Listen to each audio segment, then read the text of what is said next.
नई बहू का जादुई लहंगा। फोन लगाकर रील बनाते हुए। बिन तेरे सब सजा है, बिन तेरे कहाँ मजा है, यादों में याद पिया की आने लगी, हाय भीगी भीगी रातों में। ये बन गई मेरी रील। अब मैं इसे करूंगी अपलोड और बन जाऊंगी रील क्वीन। और उसके बाद बनाऊंगी पतली कमरिया मोरी हाय हाय, तिरछी नजरिया मोरी हाय हाय। बस ये फालतू की रील बनाकर फोन के आगे मटकती रही हो। 10 तरह के मुंह बनाने आते हैं, लेकिन मजाल है एक कप चाय भी बनानी आती हो, या सीधी सादी रोटी पराठा आता हो। तेरी शक्ल देखकर तो तेरे ससुराल वाले अपना पेट भरेंगे। अरे माँ, क्यों हरदम चालू रहती हो? क्या करना है? खाना बनाने के लिए तो एक नौकरानी आकर भी बना सकती है। शर्म कर ले, 2 दिन में शादी है तेरी और खाना बनाना अभी तक नहीं आता। चल मेरे साथ, तुझे खाना बनाना सिखाऊं। और ये संभाल कर रख अपना लहंगा। हाय माँ, मेरा लहंगा आ गया। ये तो वही लहंगा है जिसको पहनने के लिए मैं कब से बेकरार हूँ। आखिरकार आपने सब्यसाची से ये डिजाइनर लहंगा मेरे लिए मंगवा ही दिया। एक रील इस पर भी बनाऊंगी। अरे ओ नालायक, अभी से मत पहन, इसे खराब हो जाएगा। इतना महंगा है ये लहंगा।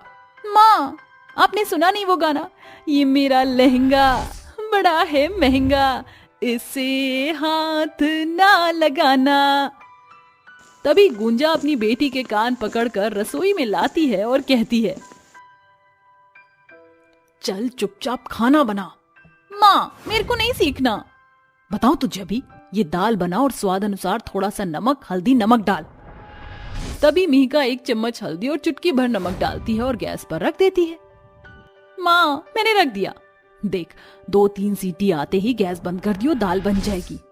ठीक है माँ, बस 15 मिनट में तो सीटी आएगी। तब तक क्यों ना मैं अपना लहंगा पहनकर रील बना लूं, ये सही रहेगा। ये कहकर मिहिका अपना लहंगा पहनकर रील बनाकर नाचने लगती है। तू लिया दो मैनू गोल्डन झुमके, मैं कन्ना विच पावां चुम चुम के, मन जावे मैनू शॉपिंग करा दे, मन जावे रोमांटिक पिक्चर दिखा दे, रिक्वेस्टा पाइया वे, चिट्टियां कलाइया वे, ओ बेबी मेरी चिट्टियां कलाइया वे। ऐसा करके वो नाच ही रही थी कि गुंजा उसे आवाज देती है, अरे ओ महारानी, कहाँ मर गई? सारी दाल जला दी। रसोई में तो है नहीं, थिरक रही होगी कहीं ना कहीं। हे भगवान, ये क्या हो गया मुझसे? दाल जला दी मैंने। अब तो माँ मुझे छोड़ेंगी ही नहीं। डर की वजह से वो फुदकती हुई जाती है कि कमरे से बाहर आते वक्त एक कील में उसका लहंगा फट जाता है।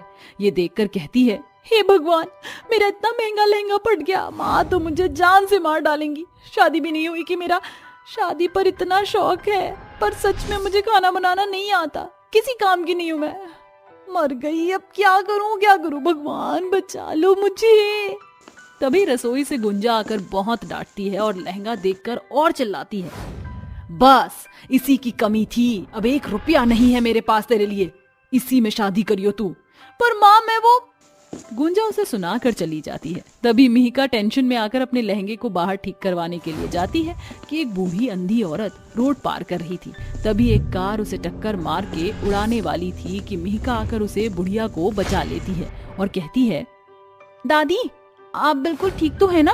कहीं लगी तो नहीं? हाँ बेटी, मैं बिल्कुल ठीक हूँ। तूने मुझे बचा लिया। मेरे पास तुझे देने के लिए कुछ भी नहीं है, पर तू ये ले ले, ये तेरे बहुत काम आएगा। पर दादी, इसकी कोई आवश्यकता नहीं, ये तो मेरा फर्ज था। बेटा, मैं तुझे जो भी दे रही हूँ, तुझे उसकी बहुत जरूरत पड़ेगी। ले जा, ये समझ ले मेरी तरफ से तेरी शादी का गिफ्ट। ठीक है दादी। ऐसा कहकर मिहिका उनसे वो थैला ले लेती है और चलने लगती है। फिर अचानक से उसे कुछ याद आता है। अरे, दादी को कैसे पता कि मेरी शादी होने वाली है? मैंने तो उन्हें कुछ भी नहीं बताया था। मिहिका जैसे ही मुड़ती है तो वो बुढ़िया उसे कहीं भी नहीं दिखती। वो घर आकर जल्दी से उस थैले को खाली करती है तो उसमें हूबहू अपने जैसा लहंगा ही मिलता है, जिसे देखकर मिहिका कहती है, लगता है वो कोई फरिश्ता या भगवान थी जो मुझे मेरी शादी के लिए लहंगा देकर चली गई। तभी तो वो जानती थी कि मेरी शादी होने वाली है। थैंक यू गॉड, आपने मुझे लहंगा दे दिया। 2 दिन बाद धूमधाम से मिहिका की शादी मयंक से हो जाती है। जैसे ही वह गृह प्रवेश करती है तभी उसके लहंगे से बहुत सारे सोने के सिक्के निकलकर इकट्ठा हो जाते हैं। ये देखकर उसका ससुराल बेहद दंग रह जाता है। अरे भाभी, ये क्या लहंगे में सोने के सिक्के लटका कर लाई थी क्या, जो गृह प्रवेश करते ही सोने के सिक्के इतने सारे आ गए? नहीं, ऐसा तो कुछ नहीं है। आ जाओ बहू, अंदर आ जाओ।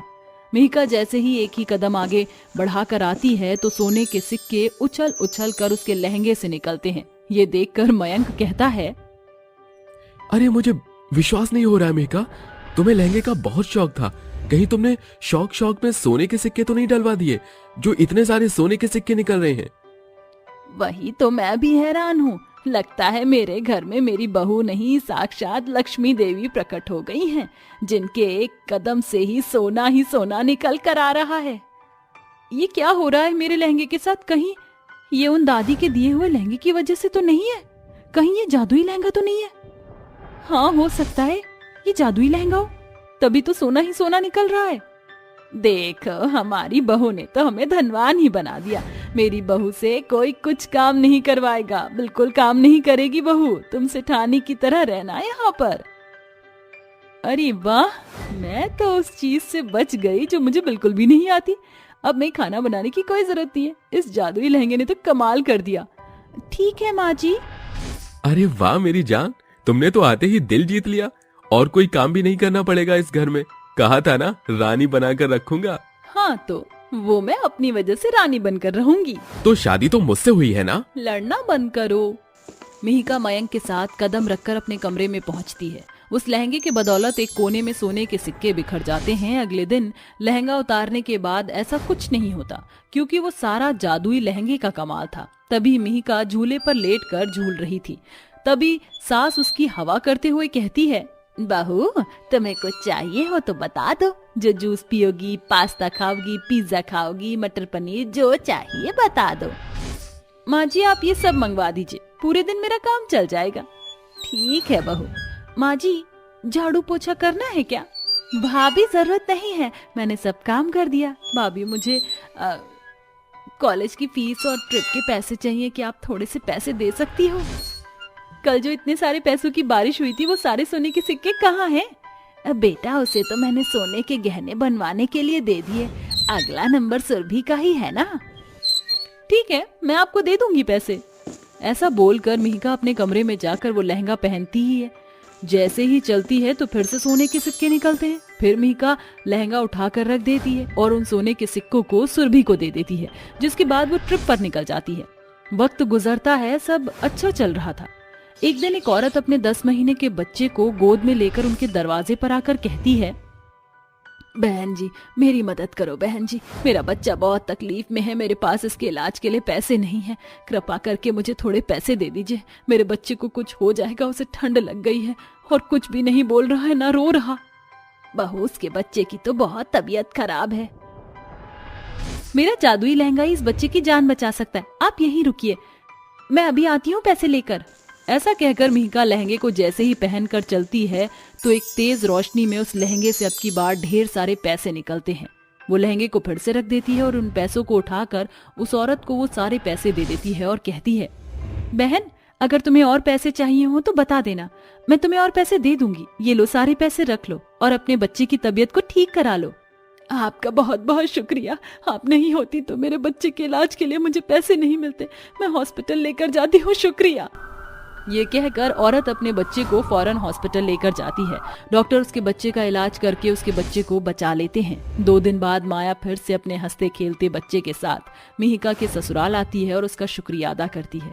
इस तरह मिहिका का जादुई लहंगा बुरे वक्त में सबके काम आता था और उस जादुई लहंगे का राज सिर्फ मिहिका तक ही रहता है। साथ ही वो ठाट बाट से ससुराल में रहती थी। सौतेली बहन की शादी। माँ, कहाँ पर हो आप? जरा यहाँ पर आओ। देखो, आपकी सौतेली बेटी ने मेरे कपड़े नहीं धोए हैं। क्या इसे मुझसे कोई दुश्मनी है? क्यों रे, तुझसे मेरी बेटी रेशमा के कपड़े नहीं धोए गए? क्या तेरे हाथ टूट जाते हैं या तेरे हाथ घिस जाते हैं? माँ, आप ऐसा क्यों सोचती हो? भला मैं रेशमा के कपड़े क्यों नहीं धोऊंगी? क्योंकि तू मुझसे जलती है। माँ मुझे प्यार करती है और तुझे नहीं। तू माँ की सौतेली बेटी है। रेशमा की बात सुनते ही रेखा नंदिनी के मुंह पर चाटा मारती है और कहती है, आज के बाद अगर तूने मेरी बेटी के कपड़े नहीं धोए तो मुझसे बुरा कोई नहीं होगा। रेखा अपनी बेटी रेशमा को वहां से ले जाती है, जिसके बाद बेचारी नंदिनी रोने लगती है। तभी उसके पिता लखन वहां पर आते हैं। अरे बेटी, अरे क्या हुआ? अरे रो काहे रही हो? कुछ नहीं पिताजी, कुछ नहीं। मैं सब जानता हूँ बेटी, तेरे मुंह पर छपा हुआ ये तमाचे का निशान मुझे सब कुछ बता रहा है। लखन की बात सुनते ही बेचारी नंदिनी और जोर से रोने लगती है और अपने पिता को गले से लगा लेती है। मैं आज तक उस घड़ी को बहुत कोसता हूँ जब मेरी रेखा से शादी हुई थी। मैं तो बस इतना चाहता था कि तुझे एक माँ का प्यार मिल जाए बेटा। नहीं पिताजी, आप ऐसा ना बोलिए। रेखा माँ मेरी माँ है और रेशमा मेरी बहन है। मैं उन्हें दिल से अपनी माँ और बहन मानती हूँ। लखन अपनी बेटी की ये बात सुनकर वहां से चला जाता है। ऐसे ही हर रोज नंदिनी के साथ उसकी सौतेली बहन रेशमा और उसकी सौतेली माँ रेखा उसके ऊपर बहुत अत्याचार करती थी। एक दिन ये सब देखकर लखन रेखा से कहता है, हमारी बेटियां अब बड़ी हो गई हैं, हमें उन दोनों के लिए अच्छा सा रिश्ता ढूंढना चाहिए। अजी आप बिल्कुल सही कहते हो। हमारी बेटी रेशमा के लिए कोई अमीर घर का रिश्ता ढूंढना, ताकि हमारी बेटी को कभी भी परेशानी न उठानी पड़े।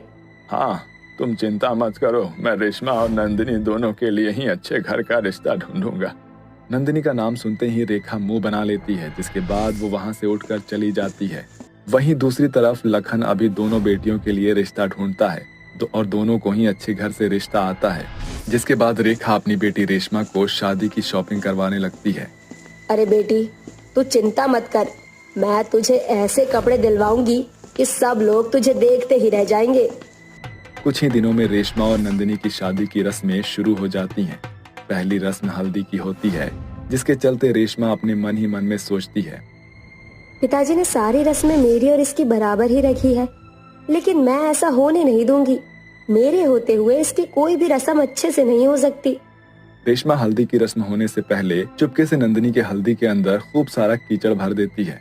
जैसे ही रेशमा और नंदिनी की हल्दी की रस्म शुरू होती है, रेशमा को सभी लोग हल्दी लगाते हैं। अरे मेरी बेटी को ऐसे हल्दी लगाना जैसे उसका रंग खिल उठे। जैसे ही नंदिनी की बारी आती है, उसके हल्दी में कीचड़ होती है। जब वो हल्दी का स्पर्श करती है तो उसे हल्दी के अंदर कीचड़ का स्पर्श महसूस होता है। अरे ये क्या? ये हल्दी नहीं, ये तो कीचड़ है। ये सब देखते ही सभी औरतें हैरान रह जाती हैं। यहाँ तक ये बात किसी को भी नहीं पता होती है, ये सब रेशमा का किया धरा है। तभी रेखा कहती है, हे भगवान, ये क्या? ये तो अपशगुन हो गया। शादी की पहली रस्म के अंदर ही कीचड़ है। भगवान तौबा तौबा, मुझे तो पहले से ही पता था कि ये मनहूस है। अपनी सौतेली माँ की ऐसी बातें सुनकर बेचारी नंदिनी रोने लगती है। रोते हुए अपने कमरे में चली जाती है और अपनी माँ को याद करने लगती है। आज अगर मेरी माँ मेरे साथ होती तो मेरे साथ ऐसा कभी नहीं होता। काश माँ मेरे पास ही होती। नंदिनी रोने लगती है। तभी उसके पिता लखन हल्दी लेकर उसके पास आते हैं और कहते हैं, मेरी गुड़िया रानी, तू क्यों रो रही है बेटा? ये देख, मैं तेरे लिए हल्दी लेकर आया हूँ। आज तेरी हल्दी की रस्म है और तुझे अभी तक तो हल्दी भी नहीं चढ़ी बेटा। लखन अपनी बेटी को हल्दी लगाता है, जिसके बाद वो अपनी बेटी से कहता है, बेटी चिंता मत कर, एक दिन सब कुछ ठीक हो जाएगा। नंदिनी अपने पिता को गले से लगा लेती है। ऐसे ही अगली रस्म मेहंदी की होती है। मेहंदी की रस्म से पहले रेशमा के मन में ख्याल आता है, अरे आज तो हमारी मेहंदी की रस्म है और मेरे होते हुए इस नंदिनी की मेहंदी की रस्म अच्छे से कैसे हो सकती है? मैं इसकी मेहंदी की रस्म को भी बिगाड़ दूंगी। ऐसा सोचकर रेशमा मेहंदी के अंदर एलर्जी वाला पाउडर मिक्स कर देती है। जैसे ही रेशमा और नंदिनी मेहंदी लगाना शुरू करती हैं, नंदिनी के हाथ पर मेहंदी से बुरी तरह से खुजली मचने लगती है। अरे ये क्या? मुझे तो बहुत जोरों से खुजली मच रही है। खुजली के चलते उसके हाथ लाल पड़ जाते हैं और वो मेहंदी भी धो देती है, जिसके बाद उसकी मेहंदी की रस्म भी पूरी तरीके से नहीं हो पाती। वहीं दूसरी तरफ रेशमा अपने हाथों पर मेहंदी लगाते हुए अपने मन ही मन में बहुत खुश होती है। कितना मजा आया है इसकी हल्दी और मेहंदी की रस्म खराब करके। अब तो मुझे शादी वाले दिन का इंतजार है। रेशमा शादी वाले दिन का इंतजार करने लगती है। जैसे ही शादी वाला दिन आता है, रेशमा लहंगा आने का इंतजार करती है। आज हमारी शादी है और शादी में लहंगा पहनना तो बहुत जरूरी है। जैसे ही लहंगा आएगा मैं नंदिनी का लहंगा खराब कर दूंगी। उसके बाद वो बिना लहंगे के शादी भी नहीं कर पाएगी और बेचारी इस घर में नौकरानी बनकर रह जाएगी। लखन लहंगे लाकर एक कमरे में रख देता है। रेशमा चुपके से वहां जाती है और उनमें से एक लहंगा निकालकर उसे कैंची से काट देती है। अरे अब जल्दी से अपने कमरे में पहुंच जाती हूँ, नहीं तो कोई मुझे देख लेगा। रेशमा अपने कमरे में चली जाती है, जिसके बाद रेशमा और नंदिनी दोनों को लहंगे और उसके साथ की ज्वेलरी उनके कमरे में भिजवाई जाती है। ये ले रेशमा बेटी, जल्दी से लहंगा पहनकर तैयार हो जाओ, बारात आने ही वाली है। ऐसा कहकर रेखा वहां से चली जाती है। जैसे ही रेशमा अपना लहंगा उठाती है, अपना लहंगा देखकर हैरान रह जाती है। हे भगवान, ये मैंने क्या कर दिया? मैंने तो जल्दबाजी में अपना ही लहंगा काट दिया। मेरा लहंगा तो बर्बाद हो गया। अब मैं शादी कैसे करूंगी? रेशमा अपने कमरे में जाकर रोने लगती है। कुछ ही देर बाद नंदिनी तैयार होकर रेशमा के पास आती है। अरे रेशमा, तुम अभी तक तैयार नहीं हुई? बारात आने ही वाली है। क्या हुआ तुम्हें? तुम रो क्यों रही हो? मुझसे बहुत बड़ी गलती हो गई। तुम्हारा लहंगा समझकर मैंने अपना ही लहंगा काट दिया। अब मैं अपनी शादी में क्या पहनूंगी? अच्छा ऐसी बात है, कोई बात नहीं, एक काम करो, तुम मेरा लहंगा पहन लो। नंदिनी अपना लहंगा उतार कर रेशमा को दे देती है। ये क्या? तुम ये जानने के बाद भी कि मैंने तुम्हारा लहंगा खराब किया है, तुमने अपना लहंगा उतार कर मुझे दे दिया। कोई बात नहीं, गलती तो हम इंसान से ही हो जाती है ना। और वैसे भी तुम मेरी बहन हो। रेशमा को अपनी गलती का एहसास होता है और वो नंदिनी को गले से लगा लेती है। मुझे माफ कर दो, मुझसे बहुत बड़ी गलती हो गई। मैंने तुम्हारे साथ इतना बुरा बर्ताव किया, लेकिन तुमने अपना ही लहंगा मुझे दे दिया। आज के बाद मैं तुम्हारे साथ ऐसा कभी नहीं करूंगी। अपनी बेटी की ये सभी सच्चाई रेखा भी सुन लेती है, जिसके बाद उसे भी अपनी गलती का पछतावा होता है और वो नंदिनी को गले से लगाकर कहती है, बेटी मुझे माफ कर दे। मैंने हमेशा से तुझसे नफरत की, लेकिन तुमने हमेशा मुझे अपनी माँ का दर्जा दिया, जबकि मैं तो इस लायक भी नहीं थी। हो सके तो मुझे माफ कर देना। अरे आप दोनों को अपनी गलती का एहसास है, इससे बड़ी मेरे लिए और क्या बात होगी। आज के दिन मुझे मेरी माँ के साथ मेरी बहन भी मिल गई। तभी नंदिनी का पिता लखन उसे अपनी माँ की शादी का लहंगा लाकर देता है, जिसके बाद नंदिनी अपनी माँ का लहंगा पहनकर तैयार हो जाती है। कुछ ही देर में नंदिनी और रेशमा की शादी हो जाती है और अब वो खुशी खुशी अपने अपने घर चली जाती हैं। उस दिन के बाद से नंदिनी अपने परिवार के साथ खुशी खुशी रहने लगती है।